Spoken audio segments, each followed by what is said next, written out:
Islamic parties aren't just in the Middle East anymore. Belgium, the country in Europe, is scheduled to hold elections in just a few months. There's a rising star in the political landscape there. It's called the Islam Party. Its stated purpose is to implement Sharia and transform Belgium into an Islamic state. Members of the Islam Party won 2 races in 2012. The party is hoping to expand its success this round.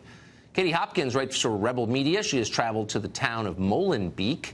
Lots of jihadis there. You may remember it because it was the place the 2015 Paris terrorists plotted their attack. She interviewed the town's mayor, who seemed to regard its ties to jihad as a marginal issue at best. Watch. Were you told that Salah Abdel Salah was a suspected terrorist in Molenbeek? Were you given that list? Were you given that information in October 2016, 15?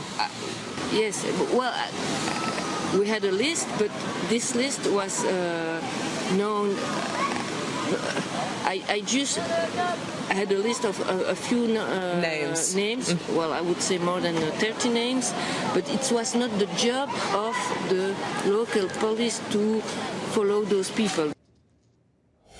Not my job, she said. Katie Hopkins joins us tonight. Katie, that's unbelievable. Are we misreading that because of the language barrier? Did the mayor just say it's not her job to keep track of dangerous people in her community?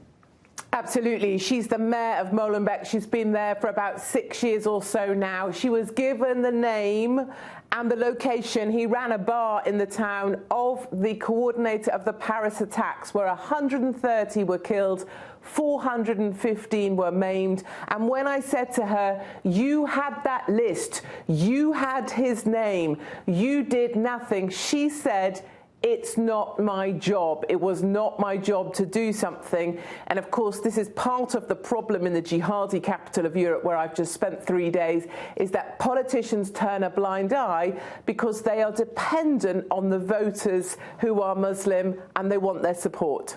So it's a demographic thing. I mean, at a certain point, you become captive to the people who are changing your society.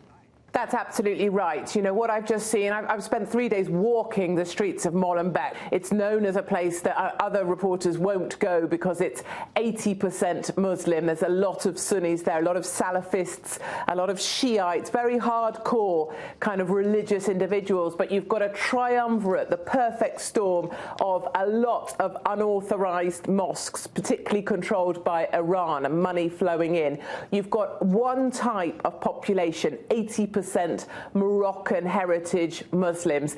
And then you've got politicians and police who, I'm told by informers, are taking backhanders, who are happy to turn a blind eye. And that's why you've got terror being plotted in Belgium. But that terror then, of course, drives 2 hours away to destroy people in capital cities like London here, or indeed Paris. And bear in mind, Ramadan is just around the corner.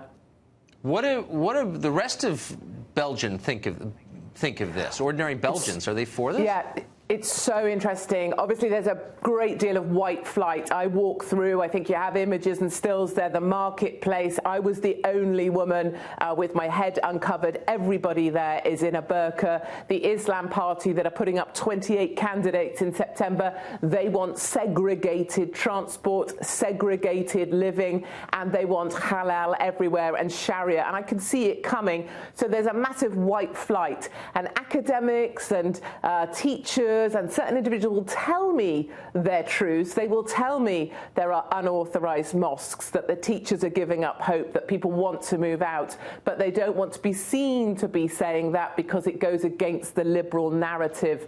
But really, these areas still exist. There's a massive mosque there, run by Saudi. It was given a 99-year free lease on a massive building in Belgium, as long as they could bring in extremist imams to have access to these migrants. And then we wonder why we end up living with the jihadis next door. Is this a permanent situation? Are these people residents, citizens of Belgium? I mean, is it temporary? No, it's not temporary at all. They have citizenship. 95,000 people live in Molenbeek. About 85% of them are Moroccan heritage, but they are French nationals, often Belgian born. But what's so interesting, in talking to a teacher today who didn't want to be on record, she was saying that her teaching colleagues find that no matter what, how many generations in they are, 3 generations in now, they always have one foot still in Morocco. And that's very very much the point that she made. Those old Islamic and Muslim traditions matter more than any European heritage they may have. Amazing. Not the Belgium most of us think of. Katie Hopkins, thank you very much for that. Thank you, Tucker.